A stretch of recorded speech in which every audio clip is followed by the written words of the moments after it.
Hey everyone, আমি Ladli and welcome back to my another mini vlog। তো কেমন আছো সবাই? আশা করি সবাই ভালো আছো। অনেকদিন থেকে ঘুরতে যাব করছিলাম, তো আজকে যে সময় হয়েছে কিন্তু বাইরে প্রচন্ড বৃষ্টি পড়ছিল, তাও আমরা যাব। তাই আমি এখানে আগে হালকা করে একটু মুখে ক্রিম মেখে নিলাম, আর এই যে এখন একটু হালকা করে লিপস্টিক পরে নেব। আর আমরা যাব ট্রেনে, তাই ট্রেনের টাইমও হয়ে এসেছে, তাই একটু তাড়াহুড়ো করছিলাম আমি। তারপরে এই যে এখন আমরা বেরিয়ে পড়েছি যাওয়ার জন্য, এই যে যাচ্ছি এখন পিলপিলিতে উঠে পড়েছি। আর যে এখানে আমাদের ট্রেনও এসে পড়েছে, আর আমাদের বেশি সময় দাঁড়াতে হয়নি, আমরা যাওয়ার সাথে সাথেই ট্রেনটা পেয়ে গেছিলাম।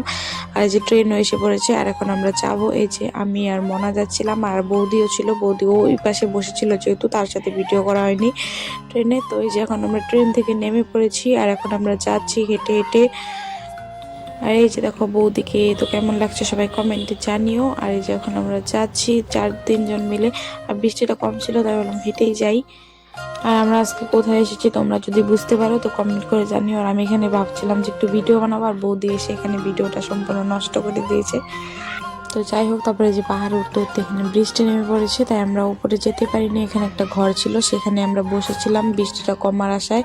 বৃষ্টি কমলে মানে আমরা যাবো আর কি উপরে। তারপরে যে বৃষ্টিটা একটু একটু কমেছে, তাই এখন এই যে আমরা যাচ্ছি ছাতা নিয়ে। আর ছাতা নিয়ে গেছিলাম, ভেবেছিলাম হয়তো বৃষ্টিটা মানে অত হবে না, কিন্তু হচ্ছিল। যেহেতু প্রচুর বৃষ্টি পড়ছিল তাই কোনো ভিডিও করতে পারিনি। আর এই যে এখন আমরা চলে এসেছি বিজনিতে আর কি। তো এখানে ঢুকে কিছু খাবো, তাই একটু ভিডিও করে নিলাম। আর এই যে আজকের ব্লগটা এইটুকুই। সবার যদি ভালো লাগে তো like comment share and subscribe করে দিও।